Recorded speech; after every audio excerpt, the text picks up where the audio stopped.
Welcome to 28.5 Women's Basketball, where we explore a unique and authentic perspective on the women's game, break down upcoming matchups, and discuss the latest news and trends in women's basketball. We are your hosts. I'm Sydney Story, and I played basketball at the University of Tennessee under Pat Summitt. And I'm Becca Goodman, and I played at the University of Notre Dame under Muffet McGraw. And we're thrilled to have you join us today. Before we jump in, make sure to subscribe so you never miss an episode. And if you enjoy what you hear, be sure to tune in each week and don't forget to follow, download, and listen to give an assist and share the love. Now let's get started with today's episode. Hey, Sid, a long time no talk. How are you? Hey, Becca, it feels weird to not be in college basketball season. WNBA is right upon us, though, so there's always games to watch, which is nice for the women's game right now. Yeah, absolutely. I think it's funny because I say long time no talk, but we have been talking about just other things and been involved in other things since season ended. But it's kind of like just a nice lull after such a busy season. It was a pretty busy season. What were your thoughts on it overall? Yeah, we did. This will be our 35th episode for our first season. We went at it hard. We were kind of chuckling that we might not do as many episodes next year, but it's a learning year for us, right? It's our first season ever doing a podcast. We did all the editing, we did all the social media, we did all the stand-up, and it was a lot to learn, but it was so much fun. And we really got to cover a great season of women's basketball. I think that's what made it what it was the caliber of play, the parity in the game, and all the way down to that Final Four. We really didn't know who was going to win it this year, and that was a ton of fun. Yeah, I think when we talk about, the ebb and flow of the season, we talk about the many seasons that happens. And then obviously when you layer in scoring ruts or injuries, that changes perspective of so many, it's like many turns. And you just keep taking a left, a right, a left, a right.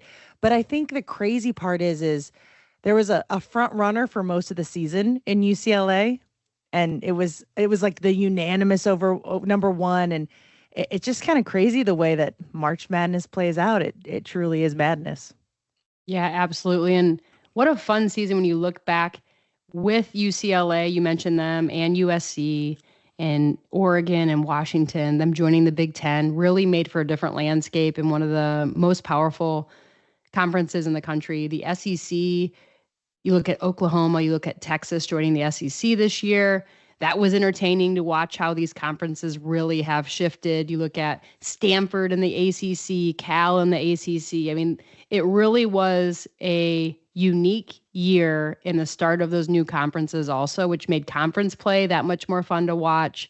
You had teams like TCU, who really, thanks to that transfer portal, came out of nowhere, right? Like, I don't think heading into the season, obviously, Haley Van List there, Sedona Prince was there.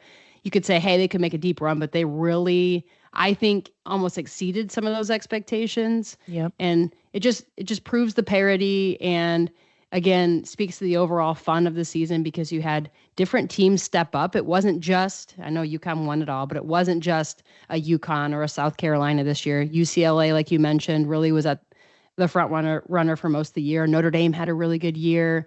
There were just a lot of teams that kind of stepped up at different times throughout the season, which was fun to follow, to be honest.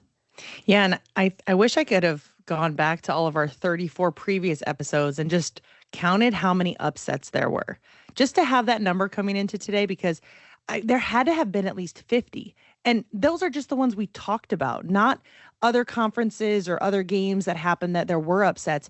I'm almost 1,000%. I'm going to bet my money, my house, my dog, and on everything that has never happened in women's basketball, because there's been such powerhouses that have been running these seasons and these conferences for so long that the shakeup with adding different teams, like you mentioned, it just brought that parity, and it brought good games. It brought upsets. It brought different teams, different individuals standing out for reasons that maybe we couldn't have predicted early on. And those games that almost were upsets also, or could have been upsets, like all the way back to the opening day or one of the opening days when South Carolina played Michigan, and we're looking at each other, we're going, oh my gosh, Michigan's for real this year. They have all these freshmen. I mean, it was just so much fun to watch some of these teams step up. And I really think heading into next year, that top 25 is going to be stacked again. Obviously, there's a lot of transfer portals. There's a lot of kids graduating this year and moving on, but all those transfer portal shuffles and everything that happens, we'll see where it settles. But it's going to be another fun season next year. So I'm looking forward to jumping into our season 2. But with that, maybe we go into our 4 quarters here, walk through what we want to walk through today, and then we can give our final recap on the season. So quarter 1, we're going to talk about the Final Four and the national champion who has now been crowned. Quarter number 2, we're going to talk all about that transfer portal. And boy, oh boy, that transfer portal, you can't even follow it. No, I mean, it's just busy every day. Yeah, it seems like something new popping up. Quarter number 3, we're going to talk about that WNBA draft and where folks landed. And then quarter 4, again, just wrapping up our thoughts on the season as a whole. And that's going to be the episode today. So I'm looking forward to it. You want to jump in and start off with quarter number 1? Yeah, absolutely. So quarter 1, talking about the Final Four, we had Texas play South Carolina. South Carolina winning that pretty big, score 74-57. Then in our second game, I think this was kind of the shocker for a lot of folks. The overall number 1 UCLA squared off against number 2 UConn. UConn being the only 2 seed in the Final Four. They ended up beating UCLA 85-54. And I don't want to dig into this game too much. I just think both of those games in this Final Four were convincingly a nice win. These games weren't even close, which is pretty crazy to me because earlier on there were closer games in the Sweet 16 and Elite 8 than these were in the Final Four. What were your thoughts? Yeah, UConn set a couple records in the Final Four. That Final Four game, Yeah, one of the biggest blowouts, if not the biggest blowout ever. I was there in Tampa for the Final Four games and the championship. And as a fan of the game now, you pay money for those tickets. You take your family down there. You're hoping for close games. right. And unfortunately, this year, both the Final Four games and then the national championship were really one-sided. Whereas last year, if you think back to when it was in Cleveland and South Carolina won it last year, and you had Caitlin Clark there, you had Paige Beckers again with UConn, Carmela Cardoza was there with South Carolina. The games were a lot closer, right? They were a lot entertaining through the stretch, whereas this year it was kind of, by the time the second half rolled around, you kind of knew who was going to win it. And it took away from it a little bit. I was happy for Paige Beckers, obviously what she's done at UConn. I can come from Tennessee, you can come from Notre Dame, but we're still going to applaud her. We're going to give her flowers because she really had a phenomenal career. And then to cap it with a national championship, I was happy for her. I thought she deserved that. I thought the game deserved that, to see her cap it. And UConn really just leveled up in the tournament, in the Final Four. And all year we kind of dogged them for the conference they play in. We didn't think they were super deep. Obviously, Sarah Strong was phenomenal. Her freshman season, unbelievable what that girl did. But man, they were playing so well together. That chemistry was just off the charts. Nobody was able to stop them, like not even close. South Carolina really got beat by UConn badly twice this year. Like they didn't even come back and get that revenge game that they wanted, so that was tough to watch. Gino getting his 12th championship, tough to watch. Obviously I played for Pat, you played for Muffet. So it's good for the game to see him continue to do his thing and really raise the level of the game. I think he continuously can set the bar that way, and other folks are trying to chase it, which isn't a bad thing. I really kind of wish that UCLA or somebody else, right? Obviously, USC kind of fell off the charts once Juju Watkins got injured there a little bit, but it would have been fun and good for our game to see somebody else win it. So I was really secretly pulling for UCLA heading into the Final Four. But man, like I said, ain't nobody stopping UConn when they play like that. No, and just shout out to, Sarah Strong, as you mentioned, she was strong. As a freshman, she put up 24 and 15 in a national championship game. She's played out of her mind all season long, but to show up in the final game where lights are on, ready, go, it's for it all, she absolutely did. AZ Fudd also pitched in 24 points. Both of those are returning next year. AZ Fudd announced that she'll be back.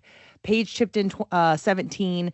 I just think Paige played amazing during the tournament. Even when she had her lulls, Gino addressed it, challenged her, and pulled her out of it by the second half. That's what I think And again, we talk about what side of the aisle we're on, and we're not the biggest UConn fans, but Gino knows how to get that out of players. And you mentioned this time and time again, peaking at the right time. I think if they would have had another game, they would have played even better. Like they were just rocking it. There was absolutely no stopping them. And they deserve it. When you play like that, you absolutely deserve that. Nobody can sit here and say, oh, so-and-so should have got. No, they got it. They should have, and they played exactly like it. I think the sad part is South Carolina showing up. They were pretty much beat by the second quarter. I think that the TV zoomed in on Dawn, and she just had this look, and she used a couple words to express that, but you could tell the frustration was instant. So first quarter, let's wrap that up. Shout out to UConn. I think y'all deserve that win without a doubt. Jumping into our second quarter, this is where we're going to hit the transfer portal. Now, this is where it gets crazy. We talked about this in the first week of the NCAA tournament. Already 1,000 people were in it. So just think about that. And this is from all different conferences, all different divisions. I mean, this is a free for all. These are where the big players move. We've seen a lot of that in what we've talked about. We'll dig into a few of those high, big ones. But it's always interesting to me when folks who join the portal, they put a do not contact tag on it. Now, that's just a nice little label that says, don't reach out to me. I already pretty much know where I'm going. So in my eyes, that's interesting because it's like these conversations have already happened throughout your season. So we talk about NCAA college football, how certain players don't play in the playoff game because they're already wanting to save themselves, maybe transfer out, not get hurt. It's wild to me that you could be in season and already like planning your next move. I don't know how y'all had time for that. It's kind of nuts. Could you imagine being at Tennessee, being locked into your season? And maybe honestly, Sid, that's the difference with some of these moves and where these teams ended up. The focus is elsewhere instead of in-house where it was supposed to be. I can't even imagine. It's a huge distraction for everybody. I don't understand how you're a coach nowadays. Ugh. What a major pain in the butt to be a coach. Mm-hmm. You have to recruit 24/7, all levels of the game, including the level you're playing in. And you've got players, I mean, you're trying to teach them, you're trying to develop them, you're trying to make them better. And on a dime, that's what it feels like, right? Within season almost, like they're already having those conversations, right? So season ends and boom, they're gone. And you just spend all that time trying to develop them. And I don't know, it's just a turn and a shift in our game in college sports. It's just different. And I really think players need contracts. I think it continuously goes back to that, right? You should be locking yourself into a school with whatever the deal is for you to go there. And if you want to break that contract, there should be consequences. Maybe you have to sit out a year. Maybe, I don't know what it is. But if there's no contracts, we're just going to see this continue to be the thing that happens. Players can go play at 3-4 different schools if they want in their college career. I also think it's kind of a shame for high school kids. It's almost like there's a whole class, maybe even more, that's been cut out of this because now that COVID year pretty much has still extended, right? So you've got 5 full years of eligibility. So there's a whole class that's been cut out essentially. Mm-hmm. And now as a high school player, I think more and more and more what we're going to find is these top programs are going to, I say recruit with air quotes, but they're going to recruit within college ball already, players that are already playing. And you're going to have to maybe go into a lower ranking school and then try to play out of it and get looked at over time. Like, I don't know how all of this really evolves, but it's going to be that much harder. And if not already, to leave high school and go play at good schools for a lot of these kids, like it's just a change in the landscape. It's kind of depressing because I think it was much more straightforward, very clear, the path you had. And now it's kind of all over the place. Yeah. I love the idea of if you're there it's a contract, and if you break it, there's consequences such as sitting out a year. It's interesting that, we always had the transfer portal, but you had to sit, or you didn't have the transfer portal, but if you wanted to leave, you had to sit out a year, which I thought at the time I thought that was crazy that you had to sit out for that long just because maybe you weren't having a good experience or weren't getting a playing time, stuff like that. But now you have money involved, you have deals involved, and you're able to just bounce around. It doesn't make sense to me. It seems a little backward, but Okay, we'll take it with a grain of salt. I think that's a live and learn thing for the NCAA. But let's get into some of these transfers, these high profile ones, right? So, first off, I have to mention and talk about the news we've already all known, but Olivia Miles from Notre Dame, she had another year of eligibility. We kind of thought she'd go to the WNBA draft, right? She'd probably be the number 2 pick behind Paige Beckers, but she also could have stayed another year. She decides to shock the Notre Dame Fighting Irish Nation and go into the transfer portal. And pretty quickly do we find out that she is going to TCU. So not only is TCU basically reloading from their year before, but TCU has arguably gotten the 2 top draft picks in the transfer portal with Haley Van Lith last year and Olivia Miles this year. I've been interested. I've been looking around the portal news, and they've added a couple other pieces from other schools, but I think Olivia Miles will really do well under the TCU coach. I think so too. I think that's a proven track now when you look at Haley Van Lith and what she was able to do transferring in as a guard for 1 year there. I think it's interesting.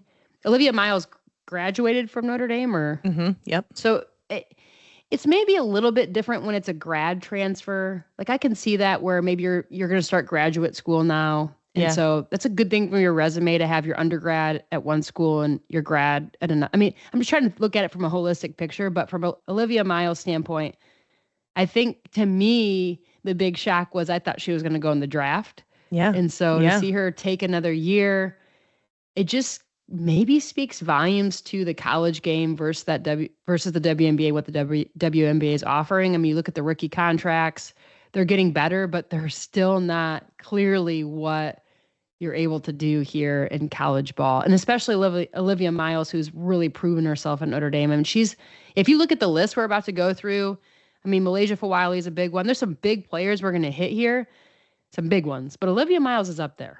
Like, she's one of the best guards in the country. So it's just a huge get for TCU. Which is why I think everybody thought she was either going to stay or for sure go draft. It wasn't even on my radar. And this is the craziest part. I think during the national championship game or the Final Four is when they announced this on the bottom ticker as the games were going on. And I had to see it, process it, and instantly go be like, is this real? If it's on the ticker, it can't be like just a scam, right? But I think it was pretty crazy because I think a lot of folks, obviously, just like you, thought she would go to the draft. But why go to the draft when you can have another year of college at a different campus and make crazy money? She's without a doubt going to make more money than she would in the WNBA and maybe even overseas. So why not have another year of living it up? Right. It's kind of a bummer that we don't get to see her and Hannah Hidalgo one more year and see if they can crack the Final Four. And that was kind of a little bit of a letdown. So not to get that opportunity is, I don't know, as a fan, I'm kind of like, oh, bummer. Yeah. They play so well together. I completely agree. Yeah. I think they played so well together and then at times played over one another. So it was just, and tough. There's no drama. They came out and said it, but it is what it is. It's just, everyone has a right to whatever journey they want to be on. And if Liv is going to take the TCU journey, it obviously worked out for Haley. So wish her well. And what a shock. Let's move on to our second transfer portal we want to talk about. Tanaya Latson from Florida State has transferred to the South Carolina. Dawn Staley just keeps stacking them up. Yeah, this one is huge. I mean, Tanaya Latson is one of the best scorers in the country. She's seasoned now at this point. She's just a flat out bucket. So for South Carolina to pick this up, there were a lot of times throughout the year where we talk about South Carolina's depth, but there were times down the stretch where they needed buckets, and they didn't, to me, really have a guard who was that walking bucket. Mm-hmm. And that's what this girl is. So now you add this on the South Carolina squad. You've got folks like Chloe Kitts coming back, who's really just done an exceptional job. She's leveled up her game in the post. You add in a really good guard who can score religiously, like Latson. Man, South Carolina is going to be good. They are. Dawn is always, could you imagine hearing her pitch, like to get a girl to come there? I think it would be awesome. It would be awesome. I'm trying to picture myself. Obviously I can't, but the power and the passion that she plays and coaches with, I could only imagine. Let's jump into the next one. Ohio State's Cody McMahon going to Ole Miss to play with Coach Yo.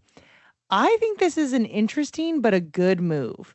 I think Ole Miss really needed a solid post player, right? They kind of had a few folks that played a stretch four, could play in the post, but Cody brings that dominance. She is just a powerful post, and I think Coach Yo is going to bring in some guards to just sweeten the pot without a doubt. Yeah, we talked a ton this year how much we love Coach Yo, what she's doing at Ole Miss. They play some of the best defense in the country. Mm-hmm. And now to have an offensive weapon like Cody McMahon, Ole Miss is top 3, top 4 runner in the SEC next year with this move, I think. Like, they're not going to be maybe as good as Texas, South Carolina, Oklahoma, but they're going to be right on the cusp, probably around where like Tennessee, Kentucky, let's see what they do in the portal and with recruits. But like, they're going to be right in that top half for sure of the SEC mm-hmm. with this. I can't forget about LSU. They're going to be in there too, but that's going to be interesting for the SEC because the SEC they were a good conference this year, but I think they're leveling up with some of the recruits coming in and some of the shifts here. Yeah, couldn't agree more. Jumping to our next one, Indiana's guard, Yarden Garzon. Now, she is known for a three-point threat. She's a veteran player. Highlighting her because Indiana's lost 6 girls to the portal. Her being one of them, that's huge for them. And she will find a new home under Brenda Fries at the University of Maryland.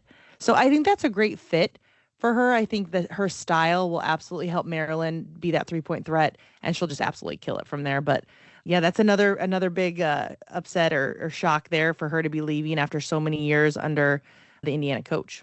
Yeah, Brenda Fries, I'm a huge fan, as you know. I know you are too.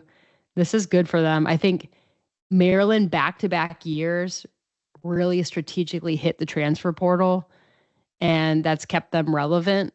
And hopefully they can stay healthy this year. That was a big thing that plagued them throughout this past season. But that's a big get for Maryland there. I think Yarden Garzon was one of the better guards in the Big Ten this year. Yeah, for sure. Jumping to our next one, UCLA's Janiah Barker is making home at Tennessee, Sid. So you got to be pretty thrilled about that. Rocky Top, you'll always be. No, I'm pumped to see it. I think obviously what UCLA did all year, to see that level of expectation and to be on top of like that most of the year, I hope she can bring that mentality to Tennessee, because that's what us as ex-Lady Vols, and once a Lady Vol, always a Lady Vol, but we had that expectation, right, where we expected to be at the top. And I hope she can bring that culture, that mindset, that experience to Tennessee, especially as we have some of the younger recruits coming in, some good recruits coming in from the high school level. I think this balances some of that. So I'm pumped to see. And I think Tennessee is going to be really fun to watch next year. I really do. Systems in place, more recruits are coming in. We just got to play some consistent defense and put it all together. But this is a good get for Tennessee. Jumping to our next one, LSU's Samaya Smith, one of their main players that kind of came off the bench in the beginning of the season, then had more of a starting role in the tournament. She will be transferring to Virginia. So as LSU loses Samaya Smith, they are gaining Notre Dame's Kate Cavall. She was our freshman post player, saw a lot of minutes early on for the Irish. I thought she would get a ton more playing time and experience under her belt to kind of benefit us in the deep season run there. But her playing time kind of backtracked. I think it's that typical freshman trying to understand the speed and play of the game and see where you fit in. But going to be interesting to see her evolve at LSU and what type of playing time she gets, because she's definitely not, an Anissa Morrow, an Angel Reese, somebody who's a bit more an athletic rim runner, right? She's more of a solid, methodical, needs some post moves action, but you never know. I think it's interesting that LSU has one come out and one come right back in. Yeah, having watched Kate Cavall play a lot this year, her freshman season at Notre Dame, just watching a lot of Notre Dame games, this is a make or break for her, to me. She is leveling up the speed and the pace she has to play by stepping in the SEC consistently during conference play. But she's also going to a school where Kim Mulkey likes to develop and use her post players. They've had some really good post players recently. that Mulkey has helped, quite frankly, developed and runs her system through her post game. Like post players are involved in what Kim Mulkey does in their system. So it's an opportunity for Kate Gavall to come in and be that big central post player for LSU. But there's also the expectations, and Kim Mulkey expects you to show up and to show out and to get buckets and to get stops. And I think it's a make or break. Either we're going to be hearing a lot more about Kate Gavall, or we're not going to be hearing a ton. That's kind of where my thoughts are. But no, I completely agree with you. Just love that you said it, not me. But I 1,000% agree. It's going to be make or break, faster paced game. And maybe that's what she needs to work against every day in practice in order to just be more comfortable there. So definitely will be interesting to see. Talking about another team that's having one leave and one come in, USC's losing Avery Howell. Avery Howell played a pretty key role this year, especially when Juju got hurt, but even kind of before then. She came in off the bench, gave good minutes, played good defense, was kind of just like the overall hustle, but also gave them a spark from the wings perspective. She will be transferring to Washington. And in a shocking turn of events, breaking news, I believe just today, UCLA's London Jones, one of their main starting guards, will be transferring into USC.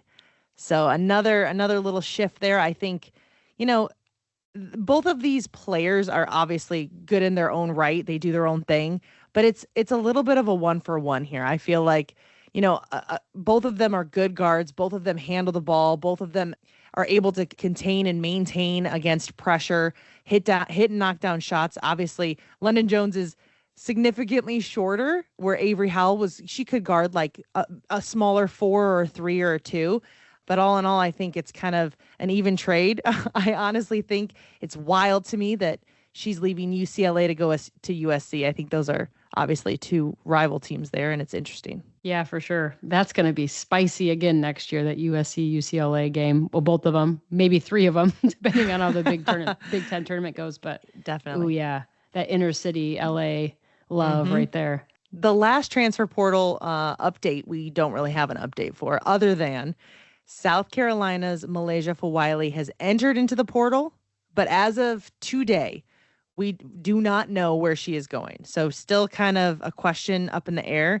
Sid, where are some spots you could see her landing? This one's tricky. I don't know. Like, to me, you're transferring from one of the top programs. So almost anywhere you go is kind of like a transfer down, unless you level up that team some.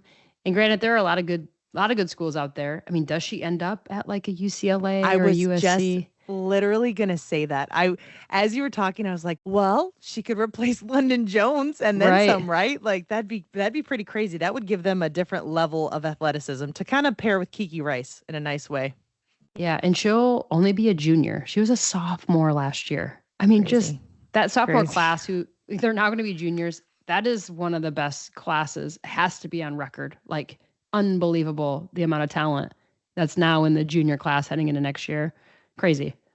Completely agree. So we'll look forward to see where she lands, and obviously talk about that when we pick up season 2, where we'll get more info and obviously know where she's at. So let's jump into that third quarter, where we're just going to touch real quick on the WNBA draft, right? A lot of these girls are the seniors who played their final games at this last March Madness run, and now they're at this event. They're trying to get drafted. There's 3 rounds. We're just going to go through the first round. Obviously, probably to no surprise, the number 1 pick by the Dallas Wings was Paige Bueckers from UConn.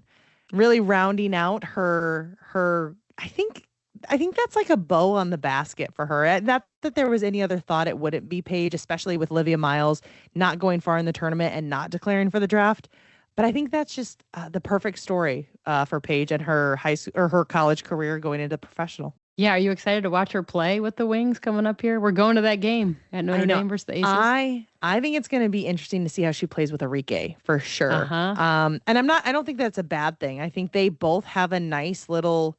They're both offensive power. So if one's not on, the other's on. And I think Paige also takes a nice back seat when she has to, when she knows she wants to win regardless, right? So she did this all college. If she wasn't the leading scorer, it wasn't a big deal. Enrique is just like, she's going to shoot. She's pulling that 24/7, right? So I think there's going to be a nice balance there without a doubt. And I'm excited to see how it all meshes out for sure.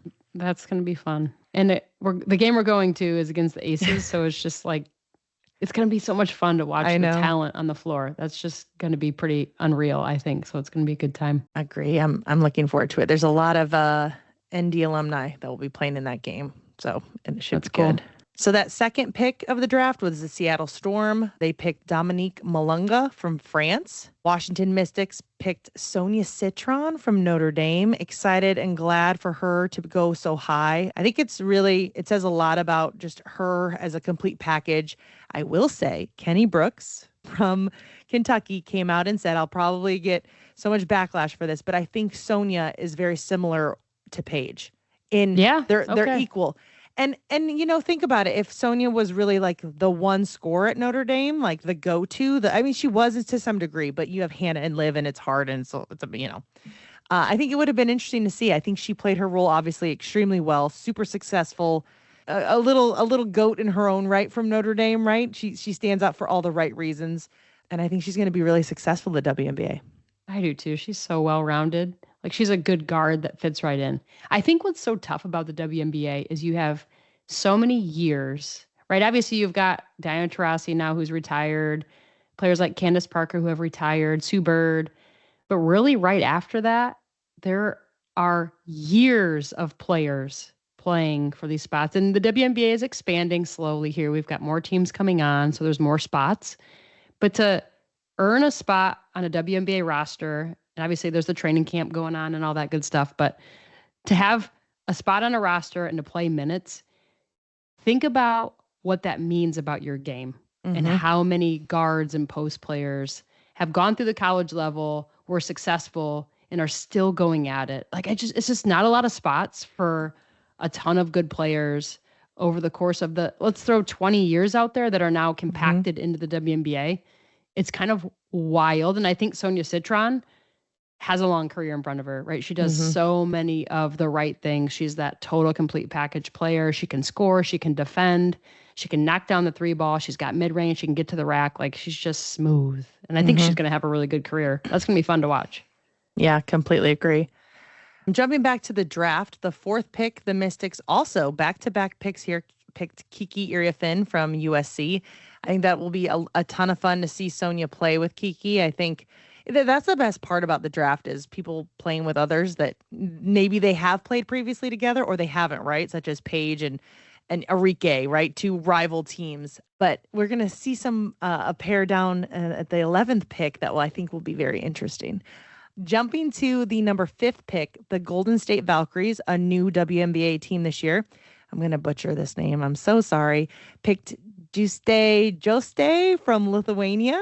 That's better than I would have done. I was just going to say, what do you think, I'm applauding Sid? Over here. I'm so sorry. I'm so sorry. That's good. The number 6 pick from going to the Washington Mystics is Georgia Amor from Kentucky. So again, Georgia Amor playing with Sonia Citron and Kiki. I mean, I'd put those three in immediately. Like, imagine that chemistry at the 1, 2, and 4, 5. Like, you could put Kiki anywhere, but I just think that's going to be a ton of firepower. The next 2 picks, the 7th one, are from the Connecticut Sun. They pick Anissa Morrow. And then they also pick Sanaya Rivers from NC State. So again, 2 teams played each other, and then now we're going to have teammates throughout the season. So I think that's going to be a good pick. Connecticut Sun is also super rebuilding. They've lost pretty much everyone but Marina Mabry. So definitely had to rebuild there. The 9th pick, the Los Angeles Sparks select Sarah Ashley Barker from Alabama. You highlighted her game and how she just absolutely dominated and killed it. Had like 45 points in her final game. It was great to see her get picked in the first round without a doubt. Yeah, that's amazing for Alabama for sure.